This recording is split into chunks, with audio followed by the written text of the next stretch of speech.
Hello everyone, welcome back to my YouTube channel. आज की इस वीडियो में हम वेब माइनिंग की यूनिट 4 करने वाले हैं। इससे पहले सारी यूनिट्स इसी प्लेलिस्ट में मिल जाएंगी। सारी यूनिट्स वेब माइनिंग के कवर हो चुके हैं वन शॉट में, तो वहां जाके उनको वो देख लेना एक बार।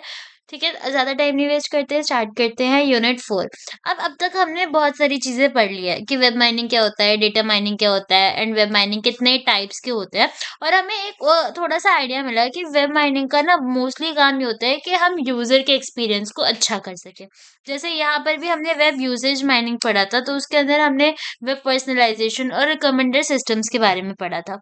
ठीक है, अब इन्हीं सबको ध्यान में रखते हुए हम देखेंगे कि किस तरीके से वेब माइनिंग का यूज हम ई कॉमर्स वेबसाइट्स वगैरह में करते हैं। तो अब देखते हैं what is data integration in ई। तो अब डेटा इंटीग्रेशन क्या होता है ई कॉमर्स के अंदर। हमने देखा कि जब हम वेब माइनिंग करते हैं, हम बहुत सारी चीजों के बारे में पढ़ते हैं। ठीक है, जैसे कि हम यूजर की एक्टिविटीज के बारे में देखते हैं, कस्टमर के बिहेवियर्स के बारे में देखते हैं और कस्टमर के एक्सपीरियंसेस के बारे में भी पढ़ते हैं। ठीक है, अब इन सब चीजों को हम ई कॉमर्स में कैसे यूज कर सकते हैं।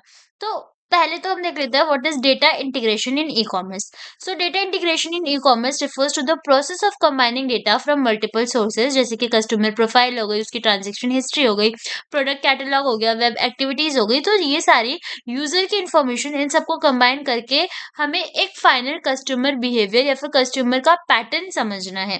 ठीक है, तो ये सारी चीजें सबको इंटीग्रेट कर दिया। इससे क्या हुआ कि हमें पता चला कि अगर हमने कोई प्रोडक्ट लॉन्च करा तो उसपे कस्टमर्स का कैसा वी कैन से कैसा रिव्यू था।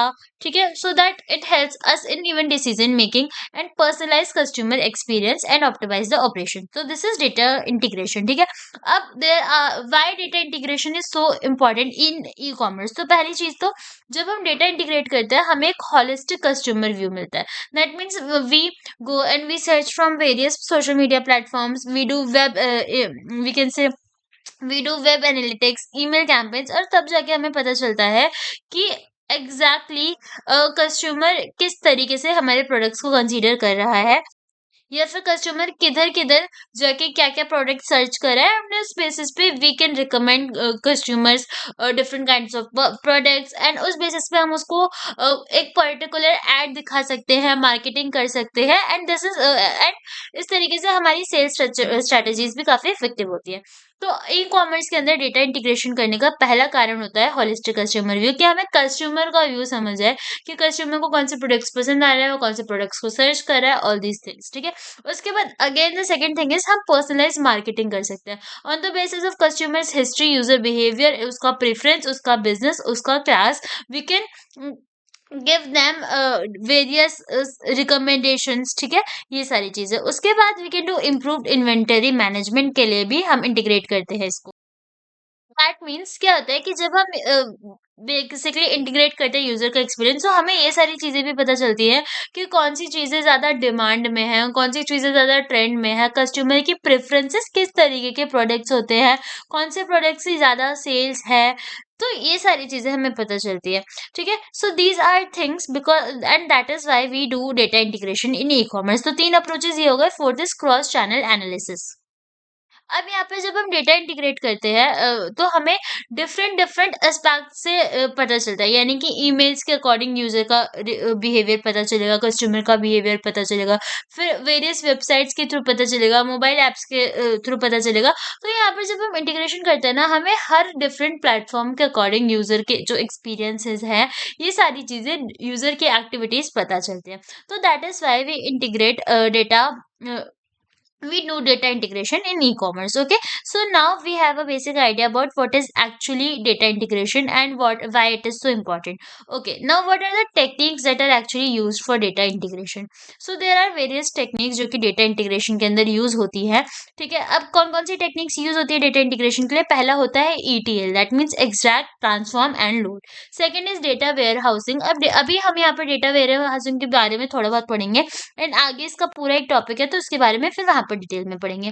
Then we have APIs and web services and data lakes. ठीक है, एंड यहाँ पर उसके बाद हमारा नेक्स्ट टॉपिक है, ठीक है, challenges in data integration. Okay, so these are some techniques for data integration. सबसे पहले बात करते हैं ईटीएल की, दैट मीन्स एक्सट्रैक्ट, ट्रांसफॉर्म और लोड की। तो यहाँ पे क्या होता है, इस डेटा इंटीग्रेशन टेक्निक में हम क्या करते हैं, सपोज हमारे पास वेरियस प्लेटफॉर्म्स थे, हमने वेरियस प्लेटफॉर्म्स पे गए और यहाँ पर से यूजर के डिफरेंट डिफरेंट एक्सपीरियंसेस को देखा कि यूजर यहाँ पर क्या क्या चीजें सर्च करता है, देन इस वेबसाइट पे क्या क्या चीजें सर्च करता है, यूजर के नॉर्मल इंटरेस्ट क्या होते हैं, और इन सबको कंबाइन करके हमने एक डेटाबेस के अंदर डाल दिया। इन सबको कंबाइन करके एक स्टैंडर्ड फॉर्मेट में डाला सबसे पहले तो, जहाँ पर सारी इन्फॉर्मेशन को हमने जो भी हमारे लिए रिलेवेंट इन्फॉर्मेशन थी उस सबको एक स्टैंडर्ड फॉर्मेट में डाल दिया और फिर सबको डेटाबेस के अंदर स्टोर करवा दिया। तो इस टेक्निक को, इस डेटा इंटीग्रेशन की टेक्निक को हम ईटीएल बोलते हैं, यानी कि पहले हम सबको एक्सट्रैक्ट करते हैं, सारी इन्फॉर्मेशन को फ्रॉम डिफरेंट डिफरेंट सोर्सेज, सबको एक्सट्रैक्ट करते हैं, then we converted it, transform it into a consistent, well organized form and then we load it into a unified system। एक सिस्टम में उन सब चीजों को, उन सब इंफॉर्मेशन को भेज देते हैं। सो ETL processes are commonly used to integrate data from different sources into a central data warehouse और database। तो हर जगह से इंफॉर्मेशन उठाई और एक डेटाबेस के अंदर स्टोर करवा दी। This technique is known as your ETL। अब यहाँ पर जो डेटा होता है वो बहुत सारी मल्टीपल सोर्सेज के साथ से एक्सट्रैक्ट होता है, then we transform it into a specific format and then load into a unified system। ठीक है। अब यहाँ पर आता है second technique which is data warehousing. तो डेटा वेयर हाउसिंग का इतना समझो कि data warehousing it's like a repository, एक जगह है जहाँ पर हर जगह से डेटा आके स्टोर हो रहा है, तो उसको हम डेटा वेयर हाउसिंग बोल रहे हैं। तो अगर टेक्निक्स की बात करें तो डेटा इंटीग्रेशन में पहले तो ETL is like extract transform load, and एक टेक्निक यूज होगी कि हर जगह से डेटा आया और इस सेंट्रल रिपोजिटरी के अंदर स्टोर हो गया। ठीक है। तो data warehousing is like a central repository जहाँ पर जितना भी इंटीग्रेटेड डेटा है फ्रॉम मल्टीपल स्टोरेज सोर्सेज वो स्टोर होता है, एंड देन हम इस वाले डेटा को जो कि अलग अलग जगह से आ रहा है उसको एनालाइज करते हैं। ओके। उसके बाद आता है APIs एंड वेब सर्विसेज। अब ये APIs एंड वेब सर्विसेज भी इंटीग्रेशन के लिए यूज होती है। तो sometimes we do data integration with the help of real time APIs। तो क्या होता है, बहुत सारी वेबसाइट्स क्या करती है, थर्ड पार्टी सर्विसेज का यूज करते हैं, जैसे पेमेंट गेटवेज हो गया, रिकमेंडेशन इंजन हो गया, एंड इन सब वेबसाइट्स के अकॉर्डिंग इन सबको इंटीग्रेट करती है एंड एक रियल टाइम API यूज करती है। तो यहाँ पे क्या होता है, जरूरी नहीं है कि इंटीग्रेशन के अंदर हम इंफॉर्मेशन ही यूज करें। समटाइम्स क्या होता है कि वेबसाइट्स भी आपस में इंटीग्रेट करती है। जैसे एक ई-कॉमर्स वेबसाइट है, अब तुमने देखा होगा कि अगर तुम अमेजोन की बात करो, तुम एक प्रोडक्ट परचेज कर रहे हो, तो वो क्या करेंगे, वो तुम्हें डायरेक्ट पेमेंट पेटीएम पे भेज देंगे। ठीक है। तो this is known as API integration, and इस तरीके के इंटीग्रेशन जहाँ पर वेबसाइट्स आपस में इंटीग्रेट करें, this is known as APIs and web services integration. Okay. So now we studied about 3 different techniques for data integration.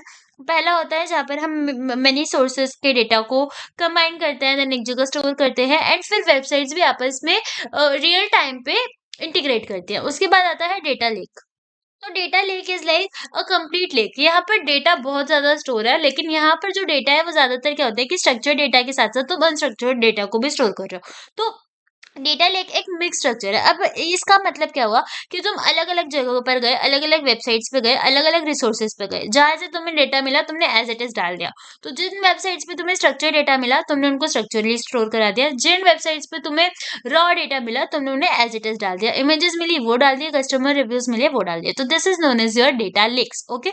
So these are 4 types of techniques for data integration and we studied about them in details. Now what are the challenges in data integration. अब होता क्या है कि जब हम data integration करते हैं तो डेटा क्वालिटी कॉम्प्रोमाइज हो जाती है।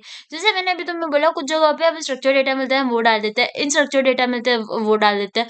तो होता क्या है कि डेटा जो होता है डिफरेंट सोर्सेज से आता है, कभी कभार इनकंसिस्टेंट होता है, इनकम्प्लीट होता है और इनकरेक्ट होता है, and these are some challenges. उसके बाद डेटा सिलोज होता है, यानी कि बहुत सारी जगहों पे ऐसा होता है कि कुछ डेटा तुम्हारा मार्केटिंग के अंदर होगा, कुछ डेटा सेल्स के अंदर होगा, फिर उनको कंबाइन करना और इंटीग्रेट करना इज इटसेल्फ अ टास्क। उसके बाद रियल टाइम इंटीग्रेशन, जो कि मैंने अभी पहले भी बताया कि रियल टाइम इंटीग्रेशन करना भी एक टास्क होता है कि अलग अलग वेबसाइट से रिव्यूज लिए, फिर उसी वक्त उन सबको इंटीग्रेट करके एक पर्सनलाइज एक्सपीरियंस तैयार करा। तो ये सारी चीजें थोड़ी चैलेंजिंग है। ठीक है। तो अब इतना समझा गया कि डेटा इंटीग्रेशन क्या होता है, कौन सी टेक्निक्स यूज होती हैं, and what are the actual challenges in data integration.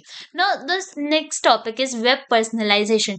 अब वेब पर्सनलाइजेशन का मतलब यही होगा कि तुम्हारा वेब है, तुम्हारी वेबसाइट है, तुम्हारे अकॉर्डिंग तुम्हें कंटेंट दिखा रहा है, ठीक है, तुम्हारे अकॉर्डिंग ही सारी चीजें हो रही है, तुम्हारी प्रेफरेंस के अकॉर्डिंग तुम्हें एड्स दिखा रहा है, सी सारी चीजें, और तुम्हें इंगेजिंग कंटेंट दिखा रहा है, so that you will be satisfied about whatever the content is showing और डिस्प्लेइंग इन द वेब। ठीक है, तो this is known as web personalization. तो यहाँ पर it is a practice of tailoring the content layout and functionality of a website for according to the individual user based on their preferences, their behaviour and interactions.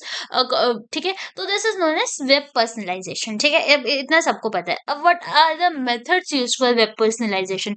तो web जब personalize करेगा, web चाहेगा कि user को on the basis of उसको क्या चीजें पसंद है उस बेसिस पे कंटेंट दे। तो किस किस तरह की वेब पर्सनलाइजेशन के मेथड्स होते हैं?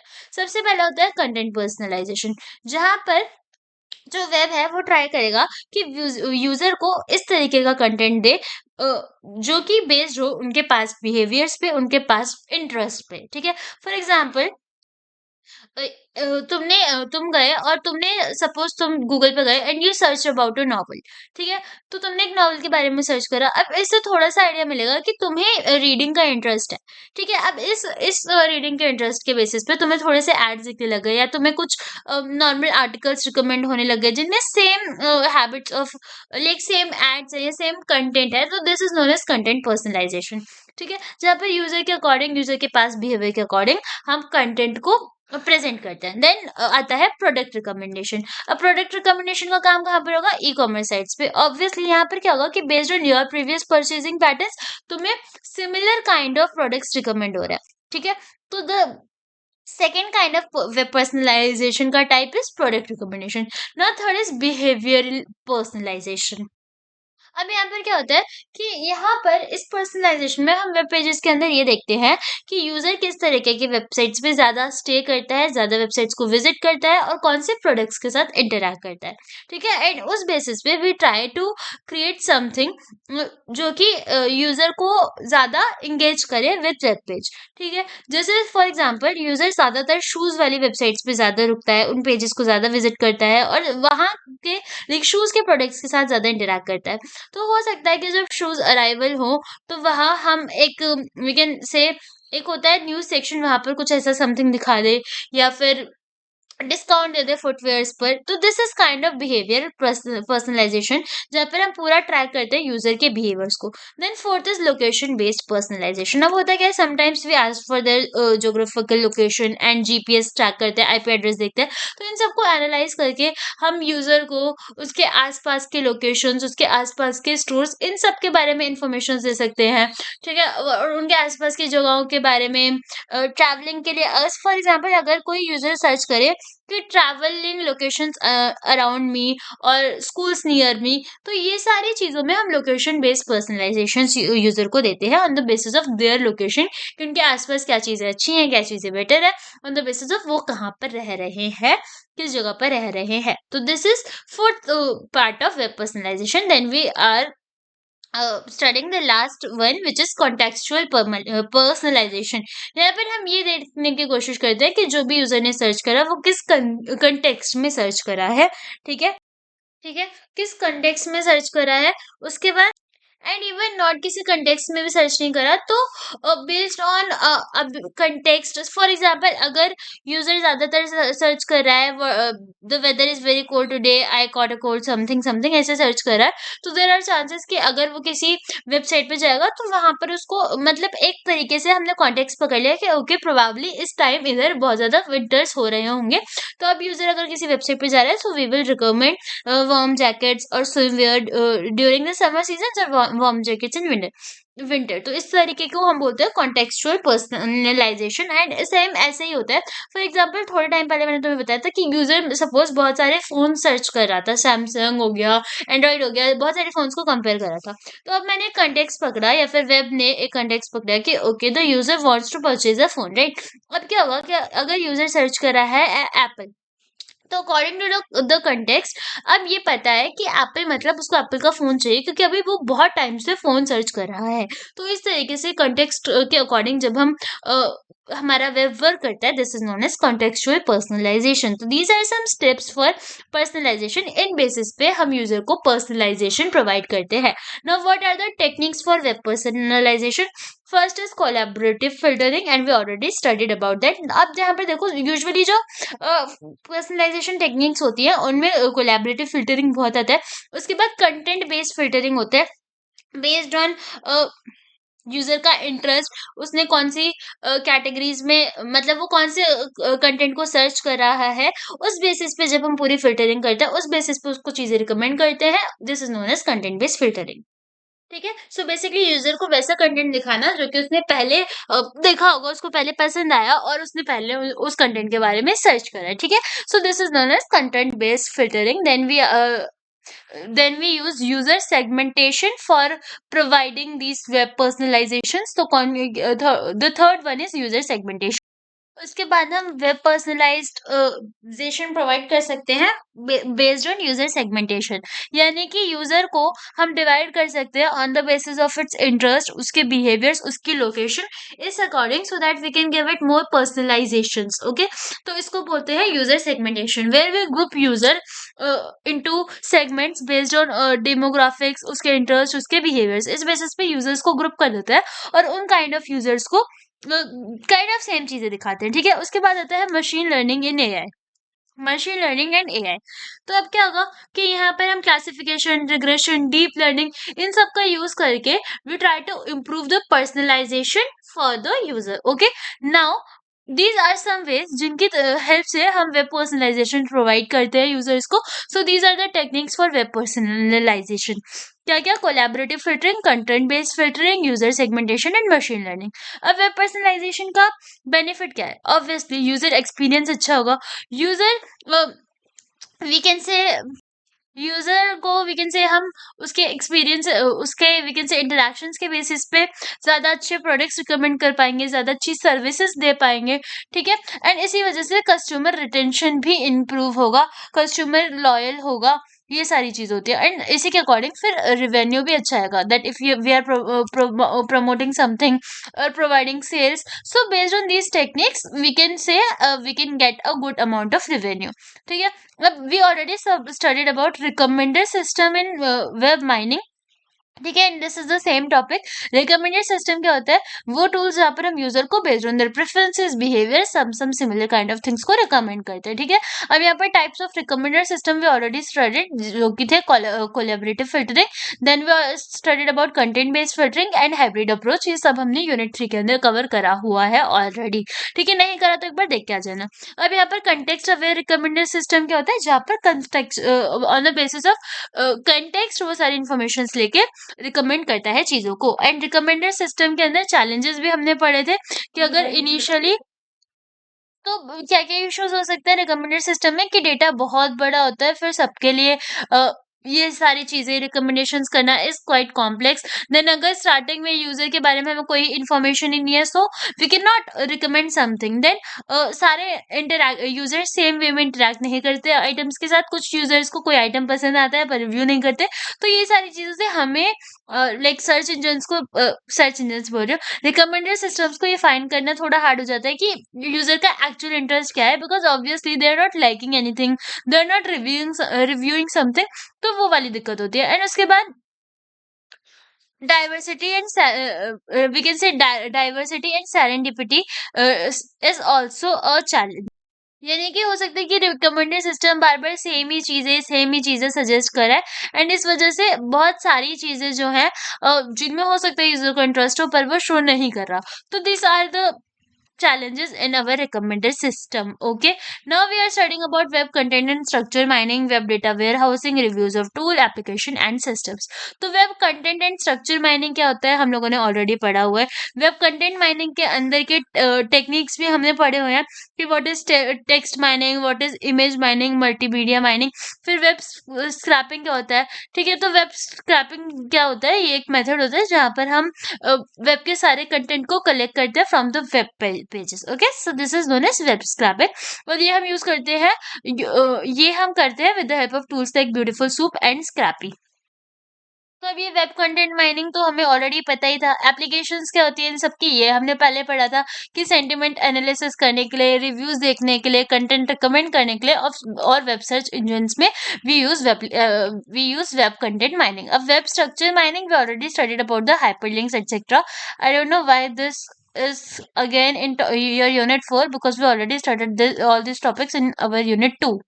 Okay, and unit 3 also. तो what are the techniques for web structure mining? हमने ऑलरेडी पढ़ा था कौन कौन सी टेक्निक्स है वेब स्ट्रक्चर माइनिंग के लिए। पहला था हाइपरलिंक एनालिसिस, जहां पर हम लिंक्स को एनालाइज करते हैं, ठीक है। और इसके लिए बहुत वी कैन से जो टेक्निक यूज होती थी वो थी पेज रैंक। हम पेज रैंक के अकॉर्डिंग जहां पर जिस वेबसाइट ने ज्यादा लिंक्स को यूज करा होगा उनके बेसिस पे उसको एनालाइज करके वेब स्ट्रक्चर माइनिंग करते थे। Then we already studied about graph theory and link prediction.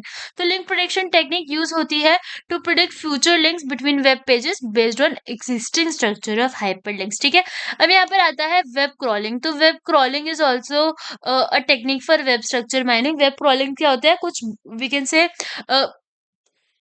Web crawlers we can say कुछ बॉट्स होते थे जो ऑटोमेटिकली हर पेज पे जाते थे एंड डेटा को कलेक्ट करते थे। तो these are different different techniques for your web structure mining. Okay, we already studied about that too. अब एप्लीकेशंस क्या होती है वेब स्ट्रक्चर माइनिंग की? पेज रैंक हो गया, social network analysis, recommender system, website navigation system, all these are the applications of web structure mining. Now what are web data warehousing?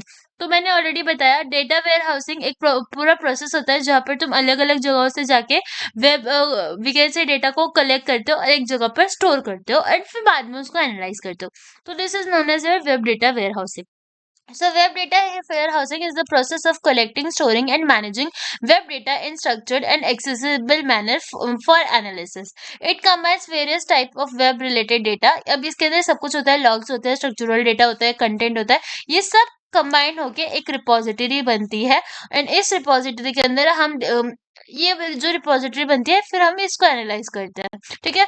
तो components of data web data warehousing, सबसे पहले हम data को collect करते हैं from different multiple sources और यहाँ पर हमें बहुत सारा डेटा मिलता है, स्ट्रक्चर्ड वाला भी एंड अनस्ट्रक्चर्ड वाला भी। अब ये जो डेटा मिलता है अलग अलग प्लेटफॉर्म्स में से मिलता है, तो फिर हम इन सबको इंटीग्रेट करते हैं यूजिंग ईटीएल, जो कि हमने ऑलरेडी पढ़ लिया। ETL is extract transform load. And उसके बाद third step is data modelling, where what we do, हम यहाँ पर डेटा को हेल्प करते हैं, हम यहाँ पर डेटा को देखते हैं फिर पैटर्न्स को एनालाइज करते हैं। तो data modelling help us to analyse the patterns. Okay, and fourth step is our data analysis and mining, जहाँ पर हम और अच्छे से with the help of mining rules, clustering, classifications data को कंबाइन करते हैं, स्टोर करते हैं एंड एनालाइज करते हैं। लास्ट में डेटा को प्रेजेंट करते हैं और बताते हैं कि okay these are the patterns we found, this are the things we visualise and generate a report. So these are all the steps of your web data warehousing, or we can say these are all the components of your web data warehousing. Okay, now what are the applications of web data warehousing? तो सबसे पहले customer analytics के लिए हम use करते हैं इसको, customer के बिहेवियर को पता करने के लिए यूज करते हैं। देन किसी ट्रेंड को एनालाइज करने के लिए करते हैं और मार्केट बास्केट एनालिसिस में इसको यूज करते हैं कि मार्केट में कौन से आइटम साथ में खरीदे जा रहे हैं, ठीक है, कौन सी चीजों पे हमें ज्यादा डिस्काउंट देने चाहिए, ये सारे। अब आता है reviews of tools, applications and systems. तो वेब माइनिंग के अंदर जब हम वेब माइनिंग कर रहे होते हैं तो what are the tools that basically use. तो सबसे पहला टूल जो वेब माइनिंग के अंदर यूज होता है वो होता है स्क्रैपी, ठीक है। स्क्रैपी जो है वो एक पावरफुल पाइथन फ्रेमवर्क है जो कि क्या करता है, वेबसाइट्स के अंदर से और एपीआईज के अंदर से सारा कंटेंट, सारा वेब कंटेंट एक्सट्रैक्ट करता है। Okay, it support extracting structure data and performing web content mining. तो अगर वेब कंटेंट माइनिंग या वेब माइनिंग के इन जनरल टूल्स की बात करें सो पहला टूल आता है स्क्रैपी, दूसरा आता है ब्यूटीफुल सूप। अब ब्यूटीफुल सूप भी पाइथन की ही लाइब्रेरी है जो कि क्या करता है, एचटीएमएल और एक्सएमएल डॉक्यूमेंट्स को पास करता है, वहां से सारे कंटेंट्स को निकालता है एंड सारे कंटेंट्स को एक्सट्रैक्ट करते हैं। तो this is also a tool written in Python library and its work is kind of same, जो कि स्क्रैपी ही करता है। तो these are multiple tools use for web mining. उसके बाद आता है अपाचे, ठीक है। तो ये जो अपाचे है this is also an open source framework and ये भी सेम काम करता है। उसका काम क्या होता है? अपाचे इज लाइक प्रोवाइडिंग एक complete, we can say it's like, यहाँ पर हम क्या करते हैं, it provides kind of a storage, एक स्टोरेज प्रोवाइड करता है जहाँ पर हम बहुत सारे डेटा को डाल सकते हैं। And this is use for, we can say it is kind of something similar to data warehousing. ठीक है, तो ये डेटा वेयर हाउसिंग के लिए ही ज्यादातर यूज होता है ये वाला टूल। तो डेटा वेयर हाउसिंग हम कौन से टूल की मदद से करते हैं? अपाचे हैडोप। ओके।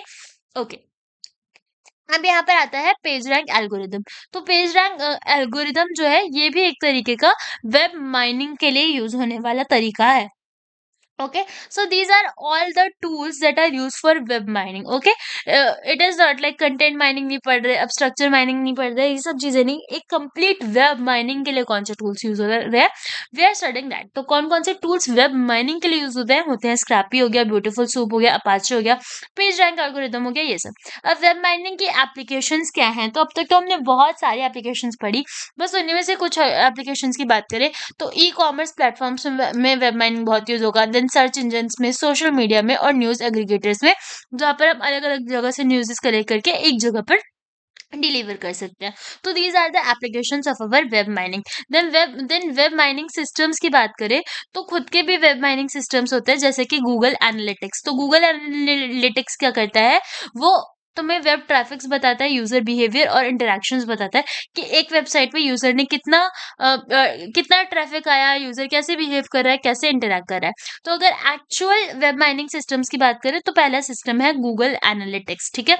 गूगल एनालिटिक्स हो गया। Then second system is our Apache Spark. तो अपाचे स्पार्क भी डेटा माइनिंग टास्क में यूज होता है। ठीक है, ये यूज होता है फास्ट प्रोसेस करने के लिए डेटा को। Okay, so these are we can say some real systems of web mining. ठीक है, गूगल एनालिटिक्स तो सबको पता होगा, and if you are owning a YouTube channel तो एक यूट्यूब एनालिटिक्स भी होता है, जहाँ पर तुम्हें सब कुछ दिखता है कि तुम्हारी वीडियोस को कितनों ने व्यू करा, कितनों ने शेयर करा, शेयर करा नहीं दिखता, कितनों ने व्यू करा, कितनी देर तक व्यू करा, और ये सारी चीजें सब कुछ दिखती है। तो it is also kind of we can say web mining. ठीक है, तो आई होप अब तुम्हें ये वाली यूनिट भी समझ आ गई होगी। हमने यूनिट 4 पूरी कर लिया है, पूरे कवर कर लिया। अब हम देख लेते हैं हमने कौन कौन से टॉपिक्स देख लिए हैं। सो देखो, वेब माइनिंग में यूनिट 4 में तुम्हारे इतने टॉपिक्स थे। तो वेब माइनिंग के applications, data integration, e commerce, ये सब हमने देख लिया। Web personalization and recommender system हमने अगेन देख लिया। Web content and structure mining already देखी हुई थी, दोबारा देख ली। वेब डेटा वेयर हाउसिंग क्या होता है, उसके टूल्स क्या क्या यूज होता है, वो सब देख लिया। एंड अगेन पूरे वेब माइनिंग के टूल्स, एप्लीकेशंस एंड कौन कौन से सिस्टम्स होते हैं वो सब देख लिया। तो यूनिट 4 भी खत्म हो गया। If you like the video, don't forget to like the video and subscribe the channel and share the video as much as possible, and thank you so much for watching. All the very best for your exams.